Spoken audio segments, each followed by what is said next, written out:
Déjà, il y a la joie de se retrouver tous ensemble, parce que mine de rien, on se voit pas tous ensemble très souvent. C'est toujours très chouette, quoi, voilà. Et puis de voir des prêtres qu'on n'a pas trop, on voit pas trop. Nous sommes heureux de nous retrouver quelques jours avant Noël pour essayer de recharger nos batteries par l'amitié qui nous unit quand même, c'est important. Je dirais qu'il y a beaucoup de liens fraternels quand même dans le clergé diocésain. Donc on a toujours plaisir à retrouver les uns les autres. Puis un peu plus connaître les nouveaux, quoi, hein, les nouveaux venus, surtout les prêtres qui viennent d'ailleurs, voilà, les repérer davantage. Voilà. Il a commencé par un commentaire d'un texte d'évangile. La fin de l'évangile de Saint Jean, où Jésus envoie, les disciples plutôt partent à la pêche et puis ne pêchent rien la nuit. Et Jésus apparaît sur le rivage, puisqu'on est après la résurrection, et il leur dit de jeter le filet sur le côté droit, et là ils pêchent beaucoup de poissons. Et ce qui est intéressant, c'est j'ai pris cet évangile parce que les prêtres, en fait, rament beaucoup, au sens propre du terme, et parfois le sentiment de ne rien prendre parce qu'il y a moins de chrétiens, parce que la société a changé. Et là, c'était aussi l'occasion de pouvoir méditer sur le fait que l'évangélisation, c'est sur la parole de Jésus qu'il faut la faire, et qu'elle n'est pas simple en même temps, et que parfois on pêche rien, mais en même temps, avec le Christ, on peut vraiment pêcher quelque chose. D'où la belle pêche que vont faire les disciples. Puis il nous a invités à réfléchir en petit groupe sur un peu les joies d'être prêtre aujourd'hui, puis bon, les perspectives aussi, voilà, nos difficultés, et tout ça pour l'aider à réfléchir. Il nous a exprimé comme ça pour éventuellement plus tard faire peut-être une lettre pastorale ou nous donnant un peu une ligne conductrice un peu diocésaine. Bon, voilà, donc là il nous écoute, donc ça c'est plutôt chouette, hein, vraiment. Et même je disais avec certains prêtres, on en parlait, ça s'inscrit bien dans une démarche synodale justement, où se donner la parole avec un échange, un aller-retour de questions-réponses, de constats. Pouvoir commencer à réfléchir pour l'avenir, qu'est-ce qui leur semblait important comme chantier, comme projet, comme ambition. Donc on a commencé à parler de tout ça dans la journée.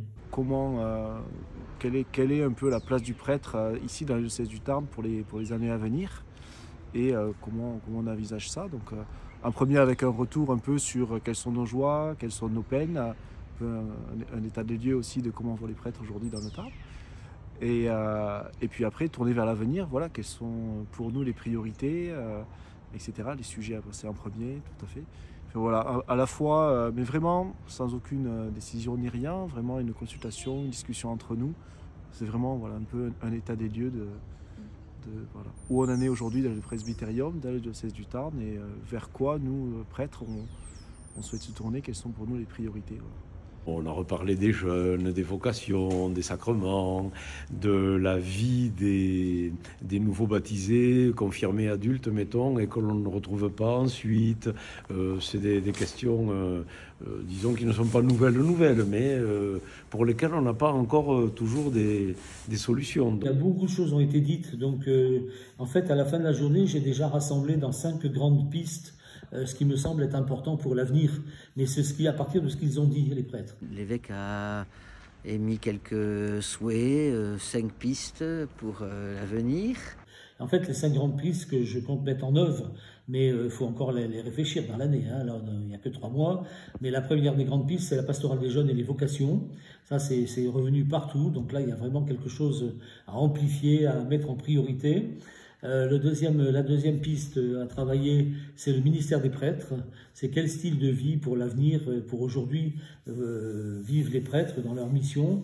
Le troisième élément, c'est tout ce qu'on peut appeler la diaconie, tout le service des pauvres, tous azimuts. Et alors là, notre société produit énormément de pauvres, et l'Église a une mission vis-à-vis de tous ces gens-là. Le Christ a quelque chose à dire. Alors ça va de la pauvreté matérielle aux migrants, en passant par les personnes qui sont divorcées ou remariées, ou par rapport aux personnes qui sont homosexuelles, donc tous les gens qui sont un peu en marge de la société.